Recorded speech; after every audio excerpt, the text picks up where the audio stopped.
அல்லேலூயா! கர்த்தர் உங்களை ஆசீர்வதிக்கிற தேவனாக இருக்கிறார். மத்தேயு எழுதின சுவிசேஷ புத்தகத்தின் முதல் அதிகாரத்தின் 18வது வசனத்தில் சொல்லப்படுகிறது. இயேசு கிறிஸ்து யார்?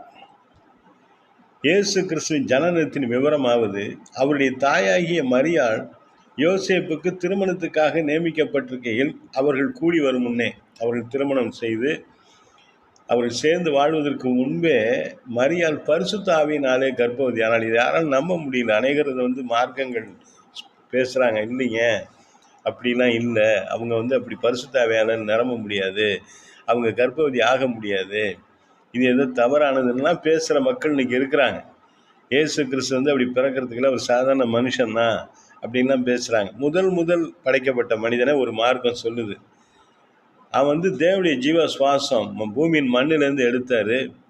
அந்த ஆதாம்னு பேர் வச்சார். அவங்க ஆதம்னு சொல்கிறாங்க. ஆதாம்னு பைபிளில் இருக்குது. அவங்க ஆதம்னு சொல்கிறாங்க அந்த மார்க்கத்தார்.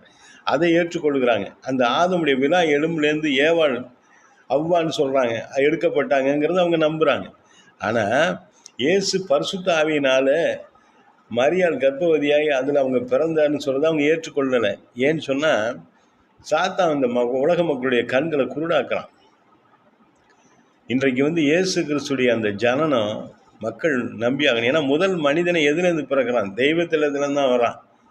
மனுஷன் பூமியில் வந்தாலும் ஒரு ஆணும் பெண்ணும் சேர்ந்து வரல. ஆணும் பெண்ணுமா அவனை படைக்கிறார். ஆணுலேருந்து தான் பெண்ணை படைக்கிறார். அது எப்படி நம்புகிறாங்க ஜனங்க?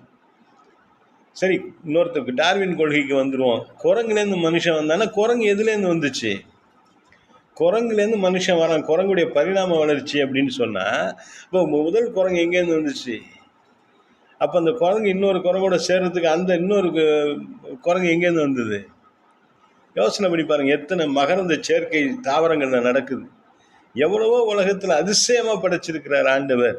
இயேசு கிறிஸ்து வார்த்தையானவர், தெய்வத்துடைய வார்த்தை, இனிய ஓசை, இனிய நாதம்.